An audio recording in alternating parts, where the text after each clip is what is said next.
Doctor Anand, doctor Swathi, நாங்கள் 3 பேரும் இன்னைக்கு Kaveri institute of digestive sciences, அதாவது ஜீரண சம்பந்தமான அனைத்து நோய்களுக்கும் ஒரு இடத்துல ஒரு குழுவாக இருந்து எல்லா தீர்வுகளும் கொடுக்கறதுக்காக ஒரு சென்டர் ஆரம்பிச்சிருக்கோம். அதை இன்னைக்கு லான்ச் பண்ணுறதுக்காக நாங்கள் கூடியிருக்கோம். இந்த சிறப்பு நிகழ்ச்சிக்கு இந்த செய்தியை வெளியே எடுத்துகிட்டு போகிற பத்திரிகை தோழர்களுக்கு மிக்க நன்றி. உங்களுக்கே தெரியும், கோடை காலம், குளிர்காலம், இந்த மாதிரி காலத்துக்கு தகுந்த மாதிரி ஜீரண பிரச்சனைகள் இப்போ தொடர்ந்து அதிகரிச்சுட்டு வருது. அது இல்லாமல் நம்மளுடைய வாழ்க்கை முறைகள், லேக் ஆஃப் ஸ்லீப், இரவில் தூக்கம் இல்லாமல் இருக்கிறது, இரவில் அதீத நேரத்தில் உணவு உட்கொள்வது, உடல் பருமன், உடற்பயிற்சி இல்லாதது, அதுக்கப்புறம் நம்ம காரமாக இல்லை மசாலா பொருட்கள் சாப்பிட்றதுனால ஏற்படுற அசிடிட்டி, இதிலிருந்து ஃபேட்டி லிவர் நிறைய பிரச்சனைகள் இருக்குது.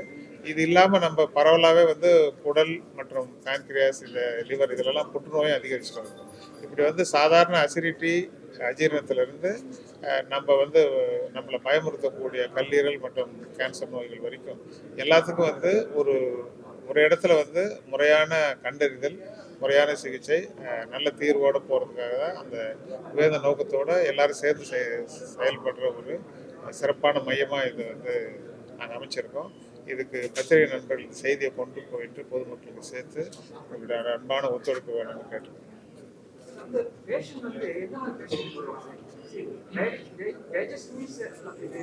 ஆமாம், இப்போ டைஜஷன்னாக்கா நமக்கு நெஞ்செரிச்சல் இருக்கு இல்லைங்களா? நெஞ்செரிச்சல் எது கழிக்கிறது நமக்கு சுலபமாக தெரியும். பட் சில பேருக்கு தொண்டையில் கட்டை போட்ட மாதிரி அடைக்கிறது, குரல் மாறுறது, இது கூட டைஜஷன் இருக்கும். அதனால் உங்களுக்கு ஏதாவது ஜீரணத்தில் இங்கே இது அதே மாதிரி கீழே மலைப்பழக்கம் இருக்குது.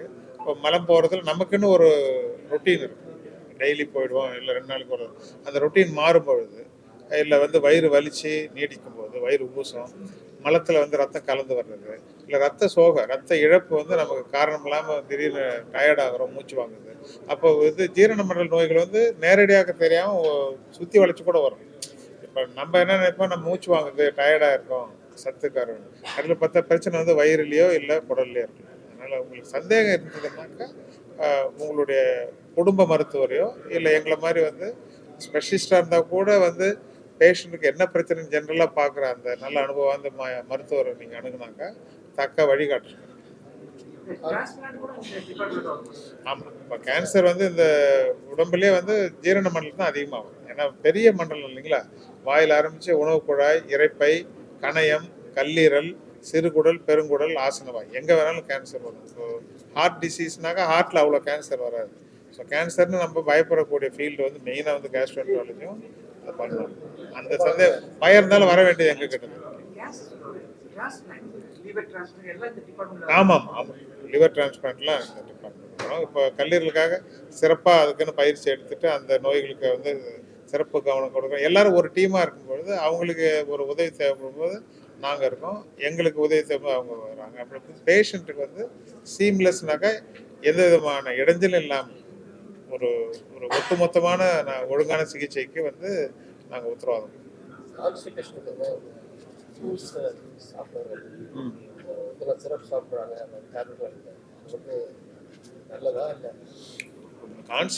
120 பேருக்கு இருக்கு. ஸோ அந்த மலப்பழக்கன்றது நமக்கு மாறும் பொழுது, மோஷன் ரொம்ப கடினமாக வரும்போதோ இல்லை அதை வெளியேற்றுறதுக்கு நம்ம அதிகம் சிரமம் எடுத்துக்கிட்டு, அப்படி சிரமம் எடுத்தாலும் முழுமையாக வெளியேறல, புவர் சாட்டிஸ்ஃபேக்ஷன், திருப்தி இல்லாத, இப்படி பல காரணங்களுக்காக பேஷண்ட் கான்ஸ்டிபேட் வேர்டை யூஸ் பண்ணுவாங்க. எந்த கான்டெக்ஸ்ட், இப்போ 20-30 வயசு நபருக்கு அவங்க டயட்டிங்கில் போகிறாங்க, காய்கறிலாம் குறைச்சிட்டாங்க, தூக்கம் இல்லைன்னாக்கா அது சிம்பிள் கான்ஸ்டிபேஷன். இப்போ 60-70 வயசு நபருக்கு அந்த மலச்சிக்கலோட ஆசன வாயில் வலி, வெடிப்பு, இல்லை ரத்தம் வருது, இல்லை உடம்பு எடை குறையுது, வயிற்று வலி அதிகமாகுது, ரத்தம் சேதமாகுதுன்னு இதெல்லாம் நம்ம அபாய எச்சரிக்கைன்னு சொல்லுவோம், சிவப்பு கொடி, ரெட் ஃப்ளாக். அந்த மாதிரி ஒரு நபருக்கு ஒரு மலச்சிக்கல் கூட வேற என்னென்ன அவங்க உடம்பை சுற்றி குடலை சுற்றி வேற உபாதைகள் இருக்கிறதான்றதை பொறுத்து அதனுடைய வெயிட்டேஜ் அதிகமாகும். சிம்பிளாக இருந்தாக்கா நம்ம நீர், நார் சத்து, உடற்பயிற்சி, அது அப்புறம் நம்ம மலச்சிக்கலை உருவாக்கக்கூடிய மருந்துகள் இருந்தாக்கா அதை தவிர்க்கணும், அப்படி கொண்டு போயிடலாம். பட் நாள்பட்டு இருக்குது, இப்போ அதிகமாக இருக்குது, வேறு சில சமய எடை குறைப்பெல்லாம் வருதுனாக்கா அவங்களுக்கு அதான் சொல்ல வாய்ப்பச்சை, அவங்களுடைய ஏஜ் மற்ற கண்டிஷன்ஸை பொறுத்து நம்ம சிம்பிளான மெடிசன் வேண்டுமா, இல்லை வந்து டெஸ்ட் பண்ணி பார்த்துட்டு என்னன்னு கண்டுபிடிச்ச வைத்தியம் பண்ண. அதுதான் வந்து என்னென்ன சொல்கிறேன்னாக்கா, எல்லாருக்கும் எல்லாத்தையும் பண்ண அவசியம் இல்லை. சிம்பிளானவங்களுக்கு சிம்பிளான மருந்து கொடுக்கணும். கொஞ்சம் வந்து ஆபத்தாக உள்ளவங்களுக்கு சிம்பிளாகவே ட்ரீட்மெண்ட் கொடுத்து தள்ளி போகணும். ஒரு சில நேரத்தில் அங்கே ஒரு 10 சென்டிமீட்டருக்கு மேலே ஒரு கட்டி இருந்து அதனுடைய அடைப்பினால மலச்சிக்கல் வரும். 60 வயசு நபருக்கு திடீர்னு அந்த மாதிரி ஆகுது, ரத்தம் கம்மியாக இருக்குனாங்க, நம்ம குயிக்காக ஒரு சின்ன டெஸ்ட் பண்ணி அது இருக்கா இல்லையான்னு கண்டுபிடிக்குது. நான் பார்த்துருக்கேன். அவங்களுக்கெல்லாம் வந்து 3 மாதம் 6 மாதம் வந்து இந்த மலம் இலகிற மருந்து கொடுத்துட்டு நம்ம தள்ளி போடணும். அது செய்யத்தக்க செய்யாமையும் கெடும், செய்ய வேண்டியதை செய்யாமல் விடுறதும் தப்பு. அதே மாதிரி தேவையில்லாத சில வடிவேல் சொல்லுவாருங்களா, ஆணியெல்லாம் கொடுங்கக்கூடாதுன்னு சொல்லுவார் இல்லையா, தேவையில்லாத. அப்போ தேவையில்லாமல் வர்றவங்களுக்கெல்லாம் எல்லா டெஸ்ட்டும் பண்ணிட்டு இருக்கிறது தப்பு. எங்கேயோ ஒரு இடத்துல வந்து அதுக்கு பேர் தான் வந்து அனுபவம். இவங்களுக்கு இது வேணும், இது போதும், இவங்களுக்கு இதுக்கு மேலே கொஞ்சம் செய்யணும் அப்படின்னு கண்டறிஞ்சு செய்யறது தான் வந்து எல்லா ஹாஸ்பிட்டலும் இருக்கு. ஆமாம், எல்லாம் எப்படி நாங்கள் வந்து இதை வந்து கொண்டு வரோம்னாக்கா, இது மாதிரி எல்லா டாக்டரும் ஒன்றா கூடி ஒரு பேஷண்ட்டை பற்றி நம்ம வந்து பேசி, இப்போ ஒரு டிபார்ட்மெண்ட்லேருந்து இன்னொரு டிபார்ட்மெண்ட் அனுப்புவாங்க. அப்படி இல்லாமல் நாங்கள் ஒரு இடத்துல கூடி வாரத்துக்கு 2 தடவை இந்த பேஷண்ட்டுக்கெல்லாம் இதெல்லாம் பண்ணிகிட்ருக்குறோம், இது சரியான்ட்டு இந்த ஒப்பீனியன்லாம் ஃப்ரீயாகவும் எத்திக்கலாகும். மருத்துவத்தில் இப்போ வந்து ஒருத்தவங்க வந்து லேசாக விலகுனா கூட இன்னொருத்தவங்க, இப்போ ஒருத்தவங்களுக்கு எல்லாமே தெரியாது இல்லைங்களா, அதனால் அவங்களுடைய சிறப்பு அறிவை வந்து ஒரு இடத்துல சேர்த்து அந்த பெனிஃபிட்டை பேஷண்ட்டுக்காக எடுத்துகிட்டு போகிற வந்து அப்ரோச் வந்து எங்களுடைய சிறப்பு அம்சமாக சொன்னோம். பெரும்பாலும் இந்த மாதிரி கேசஸ்லாம் வந்து லைஃப் ஸ்டைல் சேஞ்சஸ்னால வருது. So how to avoid all these things? இதையே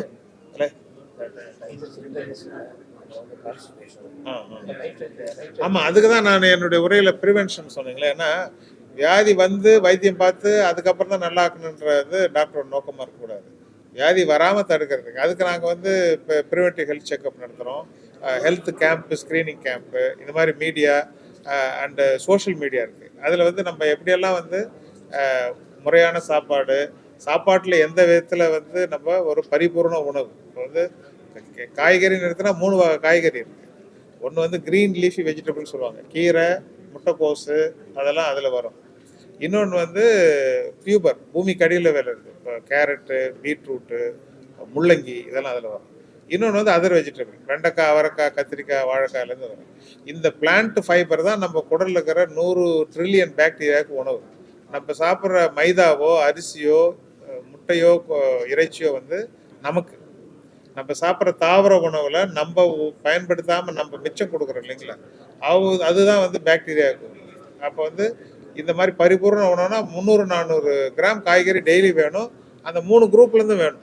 நம்ம என்ன நினைக்கிறோம், கொஞ்சோண்டு காய் போட்டால் போதும் அப்படின்னு நினைக்கிறோம். எந்த அளவுக்கு காய்கறி சாப்பிடணும்னு சொல்லி அந்த உணவு பழக்கத்துலேருந்து ராத்திரியில் அனாவசியமாக கண்ணு முழிக்காதீங்க.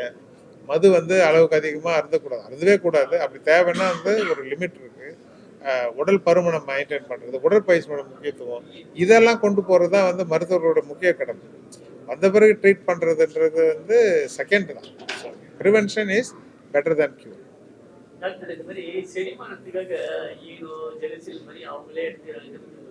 நல்ல கேள்வி. இப்போ நம்ம உடம்புக்கு வந்து என்ன நடக்குதுன்னு நமக்கு தெரியும். இன்னைக்கு வந்து நம்ம மசாலா பொருள் மத்தியானம் சாப்பிட்டுட்டோம், சாயங்காலம் பசிக்கலன்னும் போது நீங்கள் சொல்கிற அந்த ஓவர் த கவுண்டர் ரெமெடிஸ்ன்னு சொல்லுவாங்க, ஓடிசின்னு வாங்க ஆங்கிலத்தில், நம்மளா போயிட்டு வருது. இது வந்து கடையில் கிடைக்கிறது. பட் காலங்காலமாக நம்ம ஓம வாட்டர் குடித்தோம், ஜீரக தண்ணி குடித்தோம், அப்புறம் இது கிராமத்தில் சோடா வாங்கி குடிப்பாங்க. இதெல்லாம் வந்து சாதாரண ரெமெடி. இதுக்கு வந்து இது தப்பே கிடையாது. நம்ம உடம்புக்கு தற்காலிகமான ஒரு பின்னடைவு ஏற்படுதுன்னா அதுக்கு நம்மளுடைய பாரம்பரியமாக நம்ம பாட்டி சொன்னது, நம்ம வீட்டில் கை வைத்தியம், இந்த மாதிரி ஏற்கனவே வந்து சிம்பிளான மருந்துக்கு சாப்பிட தப்பு கிடையாது. எதை வந்து நம்ம வந்து ஜனங்களுக்கு கொண்டு போகணும்னாக்கா, நமக்கு தேவையில்லாத வந்து புதுசாக வந்து அதை சொல்கிறாங்க இதை சொல்கிறாங்கன்ட்டு பரிச்சயம் இல்லாத பொருளை நம்ம கொண்டு வரக்கூடாது. இப்போ வந்து ஒரு ஆவாரம்பு கஷாயம் குடிக்கிறேன், ஒரு நெல்லிக்காய் ஜூஸ் போட்டு குடிக்கிறேன்ட்டு, இதெல்லாம் நல்ல பொருளுங்க தான். பட் அதை நம்ம கொடுக்கும்போது நமக்கு ஒரு பிரச்சனை வந்தால் அது நமக்கு ஒத்துக்கலன்னு இருக்கும். இப்போ வந்து எந்த பொருள், இந்த உலகத்தில் எந்த பொருளுமே வந்து கெட்ட பொருள் கிடையாது. ஆனால் நமக்கு ஒத்துக்காமல் போகலாம். இப்போ அமாக்சிலின் நல்ல ஆன்டிபயோட்டிக், பட் உங்களுக்கு கொடுத்து உங்களுக்கு அது வந்து ஒத்துக்கலைனாக்கா அது உங்களுக்கு ஒத்துக்கல. அதனால் புதுசாக நம்ம வந்து ஏதாவது செய்யும் பொழுது நமக்கு அந்த நேரத்தில் வந்து ஒரு பிரச்சனை ஆரம்பிக்குது, இல்லை ஏற்கனவே இருக்கிற பிரச்சனை அதிகமாகுதுன்னா அதை உய்த்துணர்ற சக்தி வேணும். நம்ம வந்து கை வைத்தியம் பார்த்துக்க தப்பு கிடையாது. அது நமக்கு நல்லது செய்தா கெடுதல் செய்தான்றதை நம்ம அனுமானிக்கணும், அவதானிக்கணும். கவனம் வேணும். எப்பொழுதுமே வந்து இந்த சூதானமா இருக்குன்னு சொல்லுவாங்க கிராமம். கவனம் வேணும், நம்ம உடம்பு பத்தி கவனம் வேணும். அந்த கவனத்துல வந்து நமக்கு வந்து தப்பா போயிட்டு இருக்கு, பசி குறையுது, பொய் பசி, பசி வருது ஆனா வந்து சாப்பிட்டா உடனே வயிறு ரொம்பிடுது, சாப்பிட்டோன்னு வயிறு வந்து உப்புசமா கல்லு மாதிரி ஆயிடுது, ஏப்பம் வருது, வந்தாக்கா திருப்தி இல்லை, 4 மணிக்கு வரைக்கும் 5 மணி வரைக்கும் 12 மணிக்கு சாப்பிட்டது அப்படியே இருக்கு, உடல் எடை குறையுது, காற்று அழுத்தமாகி மூச்சு வாங்குது, மாறு படப்படுக்குது, அந்த மாதிரி வந்து உடம்பு உங்களுக்கு ஒத்துழைக்கல, நல்லா இல்லைன்னா மருத்துவர் அணுகலாம். பட் சாப்பிட்டு நல்லா ஆயிடுச்சு, அடுத்த வேலை நல்லா இருக்கீங்க, வாழ்க்கை முன்ன மாதிரி போயிட்டு இருக்குனாக்கா அப்பப்போ கை வைத்தியம் பார்த்துக்க தப்பே. அதுக்கெல்லாம் ஜனங்களை மிரட்டக்கூடாது, பயப்படுறது. டாக்டர், இந்த பரோட்டா சாப்பிட்றது வந்து இந்த குடல் பிரச்சனை, இந்த வேற ஏதோ சொல்றாங்களே, நான் அந்த காய்கறியை பற்றி சொல்லும்போது ஒரு உதாரணம் சொன்னேன், மைதான்னு.